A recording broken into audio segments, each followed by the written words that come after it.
Bom dia, boa tarde, boa noite, pessoal. Tudo bem com vocês? Espero de coração que sim.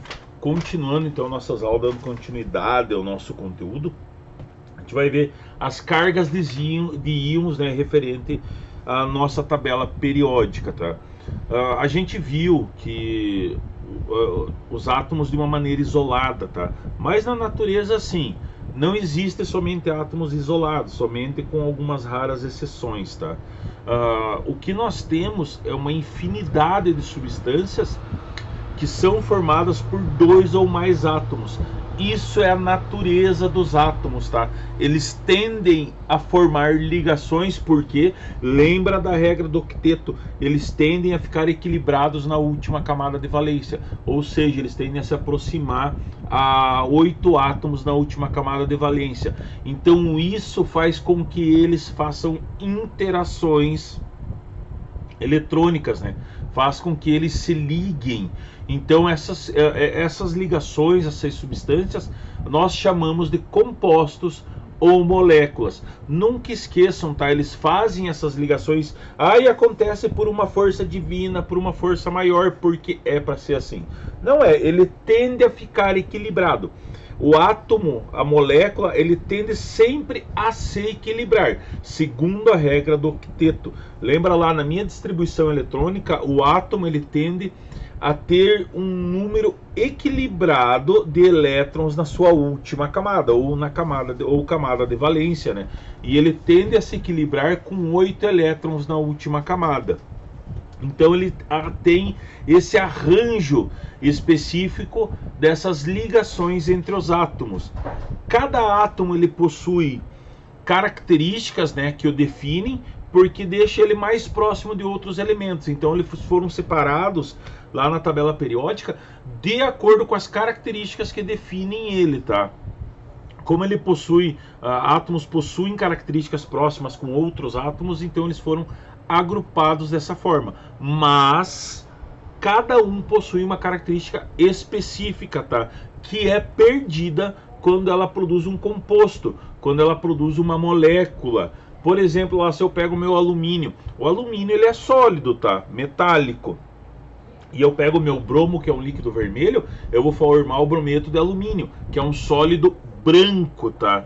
Aí nós temos aquelas representações, não esquece os tipos de representação, a molecular, a condensada e a estrutural.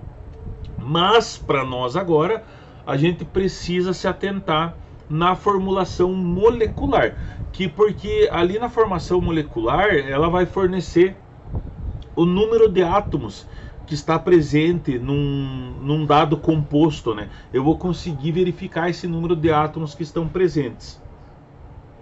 Além dessa formação dos compostos, que são conceitualmente neutros, tá?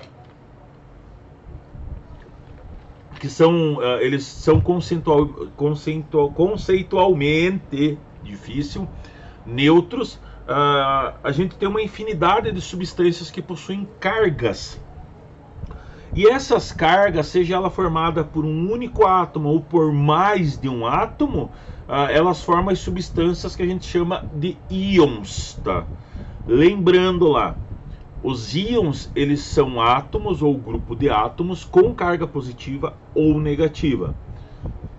Quem tem carga negativa é chamado de ânion, quem tem carga positiva é chamada de cátion. Lembrando que carga positiva é função do excesso, a deficiência de elétrons, né? E a carga negativa é o excesso que ocorre. Porque assim, essa interação ela ocorre entre os elétrons que estão girando em torno da eletrosfera. Sempre lembrem que as ligações e as interações elas ocorrem entre os elétrons. Os prótons e os nêutrons eles ficam lá no núcleo, são e salvos, né? Salvo quando ocorrem processos radioativos das quebras das moléculas atômicas, tá? Então a gente pega o seguinte conceito. Quem é metal, o grupo dos metais, ele geralmente perde elétrons, formando cátions. Quem é não metal, ele geralmente ganha elétrons, formando ânions. Aí nós temos as seguintes interações. Os íons formados, eles podem ser monoatômicos ou poliatômicos, tá? Os íons que eu tenho monoatômicos são aqueles átomos solitários que ganham ou perdem elétrons, tá? Aqueles são o meu hidrogênio, o meu ferro, o meu oxigênio, o cloro. E quando ele perde isso, ele é um átomo solitário, ele perdeu um elétron para um outro composto ou com uma ligação em um outro composto, tá? Aí nós temos assim, ele segue uma determinada nomenclatura. Eu coloquei ali no esqueminha para vocês aquela tabela periódica que demonstra as regras da distribuição eletrônica, né? As cargas que os elétrons ficam em sua última camada. Então, para a nomenclatura desses ânions, a gente sempre usa a terminação eto. Quando você tem esses íons monoatômicos, a terminação é sempre eto, porque como eles têm essa tendência de ganhar ou perder, então você vai ter lá, por exemplo, assim, o cloreto, o brometo, o fluoreto, o hidreto, que são as interações que eles fizeram, tá?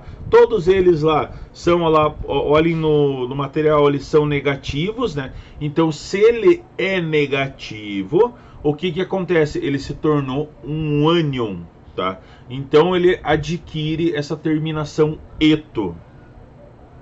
Cátions que não são metálicos adquirem a terminação io, tá? Cátions metálicos adquirem a terminação oso. Para íons com carga menor, nós colocamos uma terminação ico, né? Oso para átomos com carga, para íons com carga menor, e ico para íons com carga maior. Isso de acordo com a carga de elétrons que ele vai receber do seu composto ou da molécula que vai, ou do íon que vai doar elétrons para ele, tá?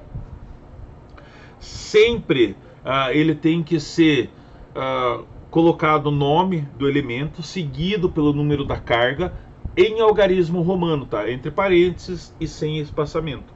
Coloquei a tabelinha ali para vocês com alguns exemplos ali, ó. Por exemplo, ali eu tenho a formação de cátions bastante comuns no meio, né? A carga mais um, ele ganhou mais um elétron, então o hidrogênio se tornou um íon hidrogênio, o lítio um íon de lítio, o sódio um íon de sódio, tá? Quando ele acaba ganhando mais uma carga maior, ele ganhou lá, por exemplo, 2 elétrons. Aí eu vou ter a formação lá, o íon de cobalto, tá? Que ganhou 2 elétrons. Íon de cobalto ou cobaltoso, que é as terminações que são colocadas de acordo com o ganho de elétrons dele, tá? Se ele ganhou de 3 para mais, se ganhou mais de 3, que é o caso, por exemplo, do alumínio, ele ganhou 3 elétrons, tá? Então ele se tornou um íon de alumínio. E daí você vai ter uma terminação, aquela terminação ico que é colocada, aluminico, que é colocada como pela carga que ele ganhou de elétrons, tá? O cromo, ele vai ganhar 3 elétrons, ele vai se tornar crômico, íon crômico, porque ele ganhou elétrons a mais. Aí quando eu tenho íons poliatômicos, é a agregação maior ou perda maior de elétrons, tá? Ele é definido pelo conjunto de 2 ou mais átomos ou moléculas, né, que ganham ou perdem elétrons. Aí eles ganham como um todo. Coloquei, eu acho que ele também para vocês, os ânions mais comuns, né? Então eles são formados por espécies de cargas positivas, cátions e negativas. E daí, quando a gente representa, sempre se inicia pelo cátion, seguido pelo ânion, tá? E essa ordem ela pode se inverter para escrever o nome da substância, que onde se inicia com ânion, onde ela vai se iniciar com um ânion seguido pelo cátion. Quando há mais de um cátion, se torna necessário fazer as indicações para da onde que surgiu esse material, certo, pessoal? Desculpa, pessoal. Então, ali, então, essa característica que a gente tem dos íons poliatômicos, né? quando a gente compara ele com o monoatômico é aquele átomo que foi ionizado, ganhando ou perdendo elétrons, tá? O íon ele tem a carga porque o número total de elétrons não está equilibrado pelo número total de prótons do núcleo, então ele fica procurando interações eletrônicas em sua camada, tá? Assim, quando compara ele com um átomo neutro, a gente tem elétrons a mais dispostos a esse meio, tá? E daí quando ele ganha isso daí, quando um íon, um poliatômico, ele ganha, é uma molécula que foi ionizada, ganhando ou perdendo elétrons. Em um íon, dentro de um íon poliatômico, né, o grupo de átomos que são ligados, né, eles formam as ligações covalentes, eles têm uma carga líquida, porque o número total de elétrons da molécula não é igual ao número total de prótons da molécula. Então ele fica com um excesso de elétrons ou diminuição de elétrons nessa carga, tá? Por exemplo, a gente pega lá um íon poliatômico, o OH, né? Ou íon de hidróxido. Do lado esquerdo a gente tem a estrutura do íon, você organiza ele como o O e o H. Quando você tem a interação entre ele contém um oxigênio e um hidrogênio. Temos a ligação covalente que ocorre entre eles, né, que contém dois elétrons que são compartilhados, ele não doa, lembra que a covalente ele compartilha elétrons, e nós temos os pares isolados do oxigênio que não fizeram ligações, tá? Então a gente tem os pares que ainda podem fazer outras ligações, que são 3 pares de elétrons, totalizando uma quantidade de 6 elétrons que podem fazer outras ligações. Então ele fica desequilibrado quanto à carga eletrônica, tá? Quando a gente coloca essa carga do íon de hidróxido e monta a estrutura dela, a gente vê que o hidróxido tem carga -1, ou seja, o íon que tem um elétron a mais que o número de prótons no núcleo dos átomos de hidrogênio, tá? E oxigênio, porque ele está compartilhando aquele átomo, e isso adquire a característica negativa dele, porque ele faz esse compartilhamento, mas não está em equilíbrio com o número de prótons do núcleo, tá? É claro que os compostos poliatômicos estão presentes nas mais diferentes componentes, né, e ligações. A gente tem os íons de bicarbonato, que auxilia a manter o nível do pH do nosso sangue, então ele auxilia essa transição eletrônica que existe. O nosso pH ele tem que ter um meio um pouco ácido, tá? Para que ele funcione bem, para que ocorra essa interação de elétrons rapidamente. Então se tem essa necessidade dessas interações como meio, tá? E ele só se difere contra essas estruturas. E é claro que os íons poliatômicos aí eles conduzem corrente elétrica, né? Porque se a gente tem um composto do mesmo tipo de íon poliatômico, tá? Se um composto contém mais de um íon poliatômico do mesmo tipo, a gente tem que pôr essa fórmula do íon entre parênteses, antes de usar um subscrito, tá? Para poder indicar o íon que está presente no composto. A carga total para o composto iônico deve ser neutra, então ela tem que, quando eu coloco a carga de cátions e ânions, ela deve ser igual a 0, ela não pode ter cargas a mais.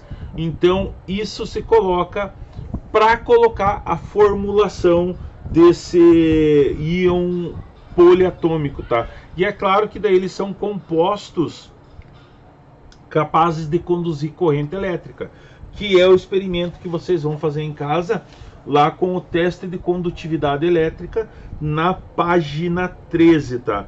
E é aquele lá que diz ali, teste de condutividade elétrica, objetivo, verificar e compreender quais materiais conduzem corrente elétrica. O sal de cozinha, por exemplo, que ele é um íon poliatômico, na sua estrutura sólida, ele não conduz eletricidade. Ele só vai conduzir eletricidade quando ele está em interação, quando ele está num meio aquoso. Então, esse experimento comprova isso, tá? E aí vocês vão gravar esse experimento ou tirar fotos e vão adicionar lá no positivo ON, tá? Quanto essa interação que ocorre entre os íons. Vão fazer e vão adicionar lá. Eu vou deixar o tempinho lá para vocês colocar e adicionar lá nesse e-mail.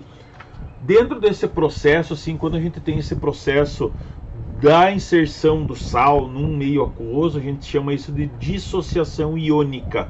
Ele está sendo dissolvido em outro componente, tá? Ah, mas ele está perdendo as características dele? Não, ele está sendo dissolvido naquele meio, certo, pessoal? Tá? Espero que tenham entendido. Segue o material em anexo, tá? A gente tem que se fixar na parte teórica, não é tanto a parte de organizar a nomenclatura agora, tá? Mas temos que saber a parte teórica deles, como eles se organizam. Até a próxima aula, fiquem bem, façam exercício, um grande abraço, um beijo e até a próxima aula. Foi!